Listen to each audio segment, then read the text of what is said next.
dari dua kata. Pertama dari bismillah. Bismillahnya jahat. Bismillahirrahmanirrahim. Alhamdulillahi rabbil alamin. Kalau mazhab Hanafi, bismillahnya sir. Alhamdulillahi rabbil alamin. Itu mazhab Hanafi. Saudi Arabia itu Pak Ustaz? Saudi Arabia mazhab Hambali. Bismillahnya sir. Alhamdulillahi rabbil alamin. Ar-Rahmanir Rahim. Maliki yaumiddin. Kalau Maroko, Ustaz kan kuliah di Maroko 2 tahun ya. Maroko mazhabnya Maliki, enggak pakai bismillah sama sekali. Allahu Akbar. Alhamdulillahi rabbil alamin. Mazhab Syafi'i, bismillahirrahmanirrahim. Hanafi dan Hambali. Mazhab Maliki enggak pakai bismillah, langsung alhamdulillahi rabbil alamin. Ustaz ya, kemarin ada di kampung kami Imam Bali langsung qul huwallahu ahad. Itu mazhab apa Ustaz? Itu namanya mazhab grogi. Pertama kali maju jadi imam, lupa Al-Fatihah. Batal sholatnya. La sholata liman lam yaqra bi Fatihatil Kitab. Siapa yang tidak baca Al-Fatihah, batal sholatnya. Masya Allah, imam kita luar biasa bacaannya, hafalannya. Maka anak-anak bapak ibu datang bawa ke masjid Al-Mujahidin Nonokan, ajarkan tahfiz Quran, setorkan hafalan Quran, perbaiki bacaan idgham ikhfa gunnah qalqalah. Jangan sampai ada anak Nonokan yang tidak bisa baca Quran. Siap bawa anak-anaknya untuk belajar Quran? Ingat, jangan ada dusta di antara kita. Kita akan diminta tanggung jawab di hadapan Allah Subhanahu wa taala. La tus'alunna yauma idzin 'anil na'im. Nah, lalu kemudian disembelihlah hewan kurban. Yang paling bagus hewan kurbannya itu dibeli dari sejak tanggal 1 Zulhijjah, ditampakkan di dekat rumah seperti sunnah yang dilakukan Rasulullah sallallahu alaihi wasallam. Dikasih makan. Di Maroko itu dari mulai tanggal 1 Zulhijjah orang sudah mulai bawa kambing, ditampakkan di dekat rumah. Ada jual rumput kering. Nah, jadi masyarakat banyak jual rumput kering di pasar-pasar untuk ngasih makan kambing. Selesai sholat Idul Adha pagi tanggal 10, pulang ke rumah. Beda Idul Fitri dengan Idul Adha. Idul Fitri habis sholat subuh langsung makan lontong sayur 3 mangkok balas dendam 30 hari gak sarapan. Tapi Idul Adha habis sholat subuh gak ada makan, gak ada minum. Tetangga saya Pak Ustaz gak makan, gak minum, tapi 3 batang.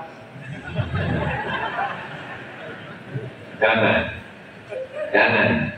Ini kita tahan hawa nafsu habis sholat subuh, tapi hukumnya sunnah, bukan wajib. Ada juga saudara kita kalau dia tak masuk 1 batang meninggal. Nah, ini apa boleh buat? Kan ini wajib dia masuk 1 batang. Kalau tidak dia meninggal. Lalu kemudian habis sholat subuh bersiap-siap, takbir Allahu Akbar, Allahu Akbar, Allahu Akbar, la ilaha illallah, wallahu akbar, Allahu akbar, walillahil hamd. Biasanya di masjid-masjid kita dari mulai maghrib sampai subuh tak berhenti takbir, semangat luar biasa. Pas kita ke masjid nggak ada orang. Wah, rumahnya flash disk. Jangan sampai flash disk. Nanti kita khawatir flash disknya masuk surga, orangnya masuk neraka. Maka latih anak-anak kita untuk bertakbir dari mulai maghrib petang malam tanggal 9 sore sampai tanggal 10, tanggal 11, tanggal 12, tanggal 13, 4 hari takbir non-stop. Bukan hanya di rumah, bukan hanya di masjid, di mana-mana. Ibu-ibu yang sambil masak rendang, Allahu Akbar, la ilaha illallah. cicip juga garam. Nah, kadang banyak orang bertakbir hanya di rumah saja. Bapak yang kebetulan mau silaturahim sama teman-teman, sama kawan-kawan bawa motor takbir, Allahu Akbar, Allahu Akbar. Pas lampu merah jumpa sama kawan. Ada keren bang? La ilaha illallah. Ada cek. Nah, lalu kemudian setelah pulang dari sholat Idul Adha, ambil hewan kurban, arahkan ke arah kiblat, kepalanya ke sebelah kiri, kakinya ke sebelah kanan. Bismillah, Allahu Akbar. Pisaunya dari bawah ke atas atau dari atas ke bawah? Kalau dari atas ke bawah, darahnya naik ke atas. Makanya selalu ditutup pakai daun pisang, karena pisaunya yang dari atas ke bawah. Tapi kalau di bawah ke atas, dari bawah naik ke atas, nah itu darahnya turun ke bawah ke ujung pisang. Saya teori aja. Saya ini orang yang paling lembut hatinya. Gak pernah seumur hidup motong ayam. Gak sampai hati saya melihat ayam itu. Saya ini suaranya menggelegar. Tapi kalau masalah motong ayam itu saya gak sampai hati. Jadi saat tadi ceramah katanya motong teknisnya begini. Memang saya pernah motong karena saya ikut pelatihan bersama Juleha. Juleha itu perempuan Pak Ustaz, juru sembelih halal. Soal Ustaz jangan cuma ceramah aja. Motongnya gini Pak Ustaz, dari bawah naikkan ke atas Pak Ustaz. Oke, siap. Selesai sholat Idul Adha saya diajak potong. Ustaz siap potong. Tentu kita maju bilang nggak siap. Siap saya bilang. Tapi dalam hati saya ya Allah mati gak bisa. Oh, tapi karena kamera semua menyala. Oke Ustaz, 1, 2, 3 siap potong. Siap. Bismillahirrahmanirrahim. Ada video, cari di YouTube, cari Ustaz Somad motong kurban. Wal awwal wal akhir, itu yang pertama dan terakhir. Hanya untuk konten aja. Setelah itu saya tidak berani. Maka Bapak yang punya keberanian memotong, segera buat pelatihan, hubungi sahabat-sahabat saya dari juru sembelih halal, maka mereka akan mengajarkan cara potong yang baik. Bagi yang sudah ikut pelatihan, alhamdulillah. Untuk pertama, ke batang pisang aja. Jangan langsung ke sapi, takutnya sapinya nggak mati, Bapak pingsan. Ada orang punya keberanian luar biasa, tapi nggak punya ilmu. Potong, begitu selesai dipotong, dibuka talinya, sapinya tegak lagi. Kenapa? Rupanya yang putus baru urat makan, urat napasnya belum putus. Itu menyiksa binatang. Begitu dibuka talinya, sapinya berdiri. Langsung dipanggil Ustaz minta ruqyah. Katanya sapinya digantung jin. Katanya jin kami nggak pernah gantung sapi. Maka urat napas sama urat makan mesti putus dua-duanya, ditarik dengan pisau. Idza dzabhtum fa'aqsimu dzabhah. Kalau kamu menyembelih, sembelih dengan baik. Bagaimana cara menyembelih dengan baik? Fal yu'idda syafratahu. Pisaunya mesti tajam. Kalau Bapak nanti ke Pekanbaru, singgah ke rumah saya, itu banyak sekali golok-golok di atas. Lebih 20 biji golok. Dan tidak pernah dipakai. Untuk apa? Mempersiapkan kalau ada maling masuk. Nauzubillah. Tujuannya karena banyak jamaah yang mengasihi, mereka tahu saya suka golok, dikasihnya hadiah. Cara menetes tajamnya, ambil kertas. Kalau dia sudah tajam seperti pisau silet, maka itu tajam. Jangan seperti tahun-tahun lalu viral video motong kambing sapi pakai pisau dapur gak putus-putus, menyiksa binatang. Menyasar asap pisaunya jangan di depan mata kambing. Ada seorang sahabat Nabi mengasap pisau di depan mata kambing. Nabi marah. Apa kata Nabi? Aturidu antubika mautatin. Apakah kamu membuat kambing ini mau mati berkali-kali? Jangan asap pisau di depan mata kambing sapi. Puncak kambing itu. Agama Islam ini agama yang rahmatan lil kambing. Kambing tidak boleh ditakuti. Sapi tidak boleh ditakuti. Kalau kambing, sapi saja tidak boleh diteror, apalagi suami. Kalau sampai nanti diambil golok kurban, Pak, ini golok kurban, awas. Wal yu'idda syafratahu, tajamkan pisaunya. Wal yurih labihatahu, buat binatang itu mati tenang. Sekali tarik, putus 2 urat, habis darahnya keluar. Karena di darah itulah segala bakteri, penyakit. Sekarang banyak binatang yang tidak disembelih dengan baik, binatang yang mati karena tersedak. Diambil air keran, diputar, dimasukkan selang ke mulutnya, akhirnya binatang, sapi, kerbau, lembu, kambing mati tersedak. Kenapa mereka melakukan itu? Supaya dagingnya berat, supaya di dalam daging itu ada darah, ada air. Maka zalim, aniaya, haram. Wahai pedagang daging, rumah potong, jangan kalian lakukan. Makan duit haram, itu zulman, jangan zalim. Wa inna zulma zulumatun yaumal qiyamah. Sekarang ada lagi alat namanya, tulisannya stunning, macam pistol, tapi nggak ada pelurunya. Dia hanya besi di ujung. Itu kalau ditembakkan ke kening sapi, kena otak kecilnya, sapi langsung tumbang, langsung mati. Kalau skalanya di atas 7, ya ada skalanya 7, 8, 9 kena otak mati. Boleh dipakai menurut fatwa Majelis Ulama Indonesia hanya stunning yang skala 7. Kalau 7 itu dia tak sampai mati, hanya sekedar bodoh. Sapi yang dari Australia, yang tidak pernah diikat, yang hidupnya di alam bebas, itu liar seperti banteng. Maka ditembak otak kecilnya, setelah ditembak dia bodoh. Supaya mudah ya. Ada juga ibu-ibu yang minta belikan stunning ini dipakai untuk suaminya. Saya sudah ditembak di mobil. Abang, saya mau arisan, cuci pakaian, pel lantai, dah abang. Itu kalau ada bapak-bapak jadi seperti udah kena stunning. Tidak boleh menembak sapi otak kecil sampai mati, tidak boleh. Tidak boleh disetrum pakai listrik, mati, tidak boleh. Maka dalam cara Islam dihukum. Makanya dulu ada penyakit namanya medco, gila, sapi gila. Kenapa bisa sapi gila?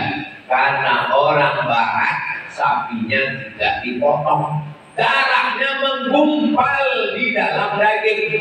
Dagingnya diiris, langsung diletakkan di atas api, tidak matang, tidak dicuci, lepak dimakan barbecue. Setelah itu langsung sapi gila. Coba kalau dipotong, Bismillahirrahmanirrahim, Allahu Akbar, darahnya keluar, dicuci bersih, karena darah najis haram. Darah kena kain, mesti dicuci. Darah najis, tidak boleh dimakan. Darah ditumpuk dalam piring, dikeringkan, dipotong, dikocok, haram, tidak boleh. Hurrimat alaikumul maitatu, haram makan bangkai, wadam, darah, walahul khinzir, babi, wal munkhaniqatu, binatang tercekik, terpukul, tertanduk, wa man akala sab'u, dimakan binatang buas, kepalanya putus, badannya tinggal, diterkam harimau, rusak, tidak boleh. Begitulah Islam mengajarkan kita, khatibu biha nafsan, sucikan diri kamu. Nah, setelah disembelih, Bismillahirrahmanirrahim, dibelah, diambil hatinya. Kenapa diambil hatinya? Karena Nabi makan hati hewan kurbannya. Kenapa tidak dagingnya? Karena kalau dagingnya prosesnya lama, mengkulitinya lagi. Ambil hatinya, potong, cuci bersih, kasih dengan limau jeruk, lalu kemudian kasih garam, makan. Itulah makanan pertama di hari kurban yang paling afdal. Bismillahirrahmanirrahim. Ya. Fakulu minha. Ustaz, kalau saya berkurban boleh saya makan daging kurban saya? Coba tengok bunyi ayatnya. Fakulu, perintah, makanlah. Maka yang paling afdal adalah kita makan hewan kurban kita itu hatinya. Setelah itu sisanya wa at'imul ba'isal fakir, bagikan ke fakir miskin. Ini yang paling afdal. Makanya nanti kalau ada jamaah Masjid Al-Mujahidin Nunukan. Pas ditanya, Pak, Bapak kurban? Ya. Bapak mau dagingnya? Bapak ini kupon untuk Bapak. Bapak dapat 2 kupon ya. Ini kupon sebagai peserta, ini kupon sebagai masyarakat. Saya nggak mau kuponnya. Terus saya mau dagingnya. Yang paling bagus Pak, yang paling bagus Bu, jangan diambil, serahkan semua ke fakir miskin. Tapi kalau dikasih, diterima. Ustaz sendiri kalau dikasih, nggak ada tolak daging, yang ada tolak mati. Jadi daging kambing, daging sapi boleh. Jadi boleh dimakan Pak Ustaz. Memang disuruh Allah Ta'ala. Yang haram itu yang mana? Yang haram itu kalau kurban nazar. Kurban nazar. Ya Allah, saya bernazar. Nanti kalau anak saya lulus PNS, saya berkurban ya Allah untuk fakir miskin. Tapi kalau nggak lulus sampai mati, saya nggak kurban. Tidak boleh. Kurban nazar itu namanya kurban wajib. Kurban itu sunat, tapi karena sudah menjadi nazar, menjadi wajib, haram dimakan. Kalau nazarnya untuk fakir miskin, serahkan semua. Yang haram itu yang mana? Lebih dari 1/3. Jadi boleh dimakan paling banyak 1/3. Ini kambing bagi 1/3 untuk keluarga di rumah, 1/3 untuk jiran kawan tetangga, 1/3 untuk fakir miskin. Tapi jangan gara-gara ini nanti pas rapat sama jamaah panitia kurban kena gara-gara ceramah Ustaz. Saya minta 1/3.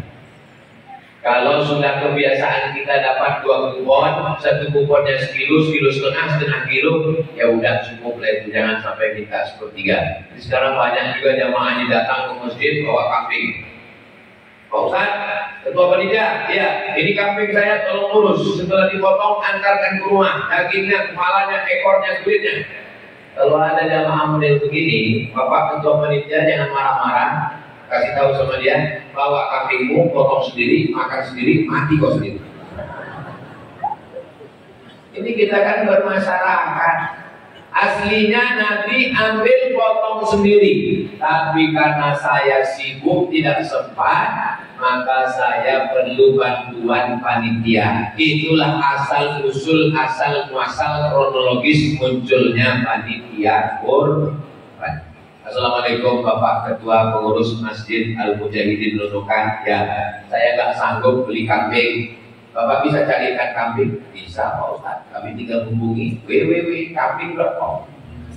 Bisa tolong bawakan kambingnya? Bisa. Bisa tolong carikan tukang potong? Bisa. Maka ada transportasinya di survei, bawa, jaga malam, tukang potong. Makanya dalam uang iuran itu akadnya tolong diperbaiki. Ini untuk kurban saya. Nanti uangnya kalau sisa mesti dikembalikan. Lalu bagaimana caranya? Ini uang kurban saya beserta operasional tunai. Operasional itu untuk apa? 3. Untuk survei dan mencari kambing, sapi, lembu, kerbau. Untuk membawa transportasi dari daerah ke masjid. Kan tidak langsung dipotong, ada jaga malam, uang kopi, uang yang jaga itu diambil dari uang operasional. Kalau di tempat saya sekarang iurannya 2,9 juta. Dinunukan berapa sekarang Pak Imam? 3 juta. Masya Allah, itu pasti sapinya terbuat dari emas. Nah, 3 juta itu tentu lain padang, lain belalang, lain luwu, lain ikannya. Saudara kita di Papua bisa lebih mahal lagi. Yang ada di pegunungan, nah, ini tergantung daerah yang kebetulan banyak ternak bisa lebih murah sesuai dengan masing-masing. Mudah-mudahan yang penting dibukakan pintu rezeki, insyaallah. Amin. Ini 3 juta untuk saya, 3 juta untuk istri saya, 3 juta untuk anak saya, 3 juta untuk almarhum. Bagus, the best, mantap. Nabi SAW kurbannya bagaimana? Nabi sembelih unta 63 ekor, 1 ekor, 2 ekor, 50 ekor, 63 ekor. Pisaunya masih tajam, dia serahkan kepada Sayyidina Ali. Ali, majukan. Ali potong lagi 37 ekor. Sayyidina Ali 37, Nabi 63. Pertanyaannya, berapakah sapi lembu kurban onta Nabi Muhammad SAW.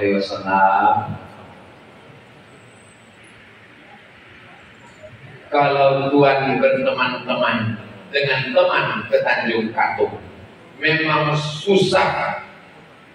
Kalau jamaah belum sarapan, memang susah diajak berikut. Nabi 63 ekor, Sayyidina Ali 37, 63 tambah 37, 100 ekor.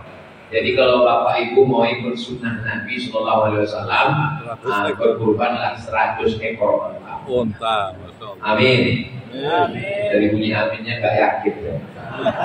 Mudah-mudahan dibukakan pintu rezeki anak-anak kita nanti berkurban 100 ekor sapi limosin dari Australia. Amin.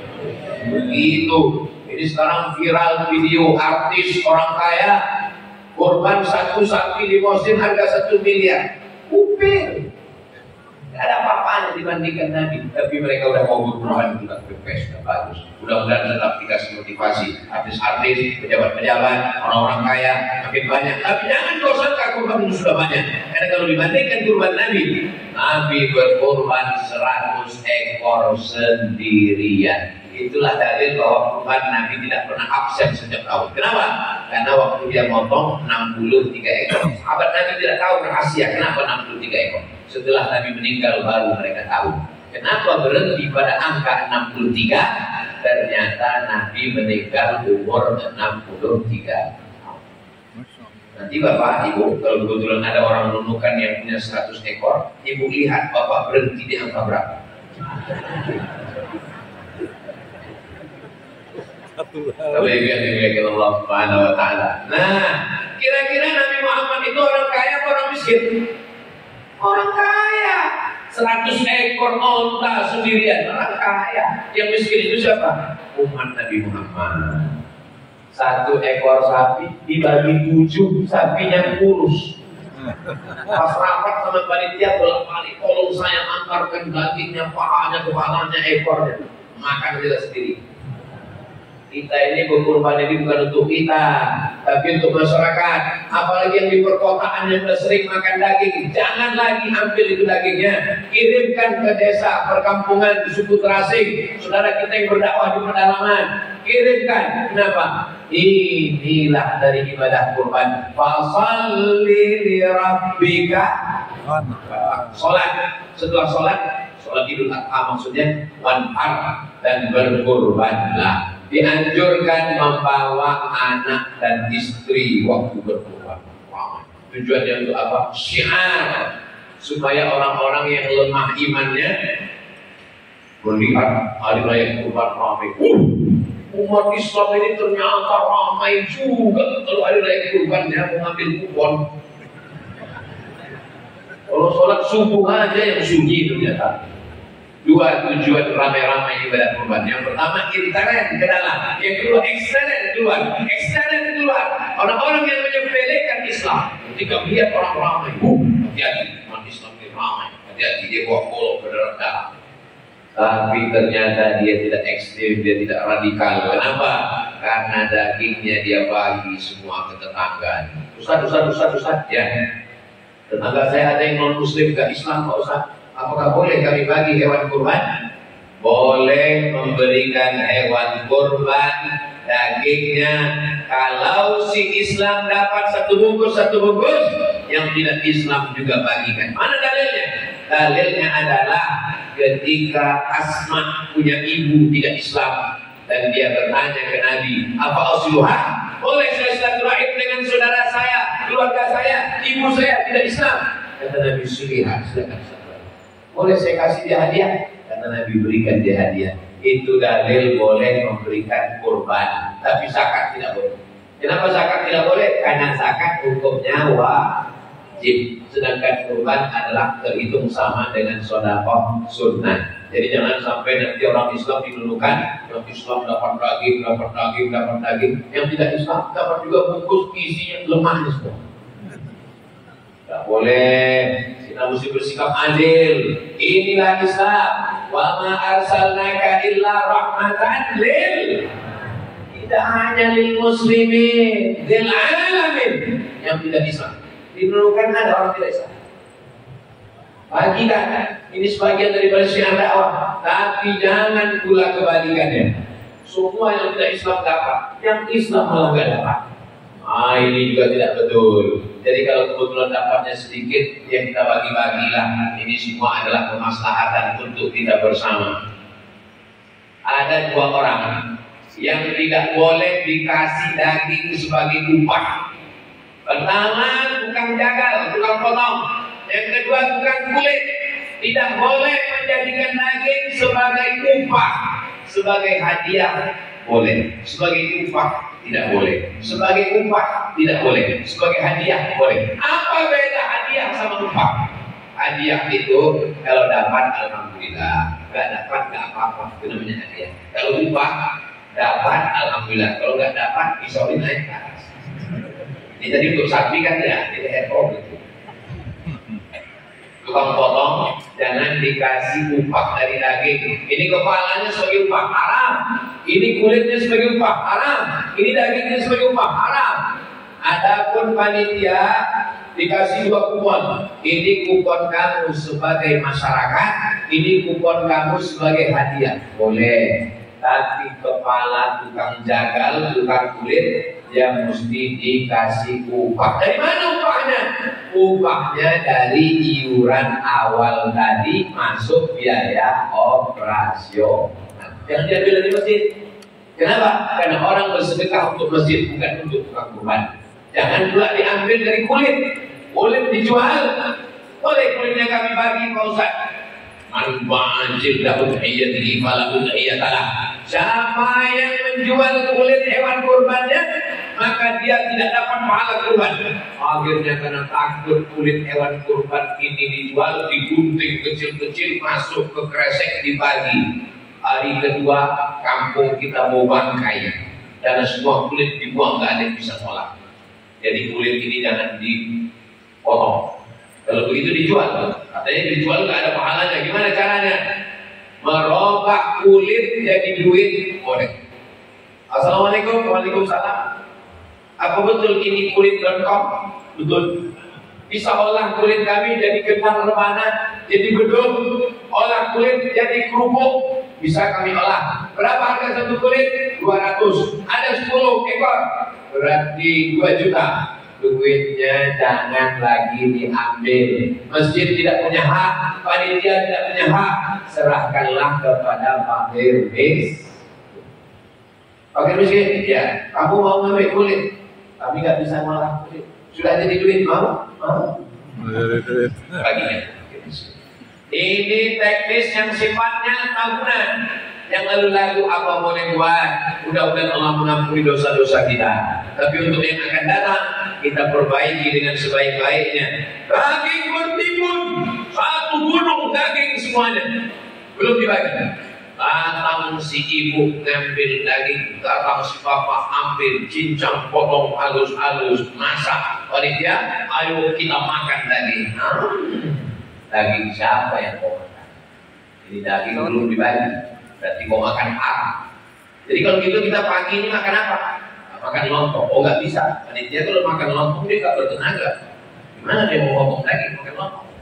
Jadi caranya bagaimana supaya menghalalkan daging yang dimakan ini? Caranya diminta kepada pemilik sapi yang pertama. Pemilik sapi pertama, Bapak Insinyur, Bapak Bulan, Bapak Dr. Andus, Bapak Kiai. Bapak 7 orang pemilik sapi pertama. Iya. Boleh kami minta 5 kilo untuk sarapan pagi panitia pagi ini? Yang 6 setuju, ada 1 yang nggak setuju. Ya, angkat dulu. Boleh Pak ya? Boleh. Iya boleh. Karena mereka punya jatah 1/3 di situ.